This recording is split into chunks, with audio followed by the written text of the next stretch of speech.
এর আগে সকালে কড়া পুলিশি পাহারায় লাশ নিয়ে যাওয়া হয় সাইদের বাড়িতে। জেলার জাফরপাড়া কামিল মাদ্রাসা মাঠে কয়েক হাজার মানুষের উপস্থিতিতে সম্পন্ন হয় জানাজা।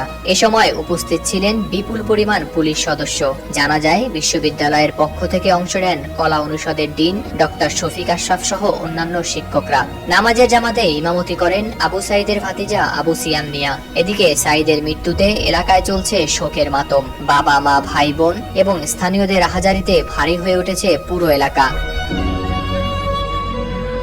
16 জুলাই মঙ্গলবার রাত 2:15টার দিকে আবু সাইদের লাশ এসে পৌঁছে তার গ্রামে। মরদেহ গ্রামে পৌঁছালে সেখানে নামে হাজারো মানুষের ঢল। নিম্ন মধ্যবিত্ত পরিবারে জন্ম বিশ্ববিদ্যালয়ের শিক্ষার্থী আবু সাইদের। তার বাবা মকবুল হোসেন পেশায় একজন দিনমজুর। অর্থাভাবে কোনো ছেলে মেয়েকে করাতে পারেননি লেখাপড়া। আবু সাইদ ছোট থেকেই ছিল মেধাবী। 9 ভাই বোনের মধ্যে সবার ছোট ছিল সাইদ।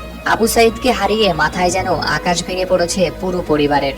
কারণ সাইদ তার নিজ চেষ্টায় লেখাপড়া করে এসেছিল এতদূর। মেধা ও আচরণে গ্রামে সবার প্রিয় ছিল সাইদ। সেই ছেলেকে হারিয়ে শোকে পাথর হয়ে গেছেন মা মনোয়ারা বেগম।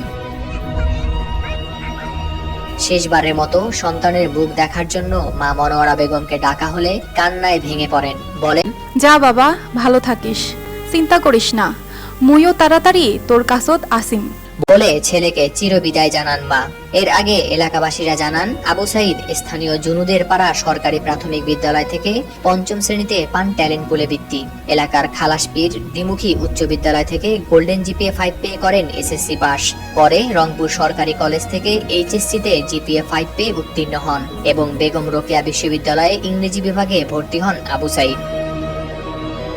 16 জুলাই মঙ্গলবার বিকেলে রংপুর বেগম রোকেয়া বিশ্ববিদ্যালয়ে চলমান কোটা বিরোধী আন্দোলনকারী শিক্ষার্থীরা মিছিল নিয়ে শহরের লালবাগ এলাকায় থেকে যায় ক্যাম্পাসের দিকে। এরপর ক্যাম্পাসে প্রবেশের চেষ্টা করলে পুলিশ ও ছাত্রলীগ বাধা দেয় তাদের। এক পর্যায়ে পুলিশের সঙ্গে সংঘর্ষ বাধে তাদের। পুলিশ শিক্ষার্থীদের লক্ষ্য করে রাবার বুলেট, টিয়ার সেল সহ কয়েক রাউন্ড গুলি ছোড়ে। ত্রিমুখী সংঘর্ষে মিছিলের সম্মুখে থেকে বুক পেতে দেয়া আবু সাইদ নিহত হন। এই আন্দোলনে বেগম রোকেয়া বিশ্ববিদ্যালয়ের অন্যতম সমন্বয়ক ছিলেন তিনি।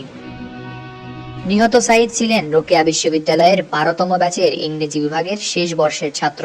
তার এই মৃত্যুতে সাইদের স্মরণে রংপুর পার্ক মোড়ের নাম পরিবর্তন করে শহীদ আবু সাইদ চত্বর নামকরণ করার দাবি জানিয়েছেন শিক্ষার্থীরা।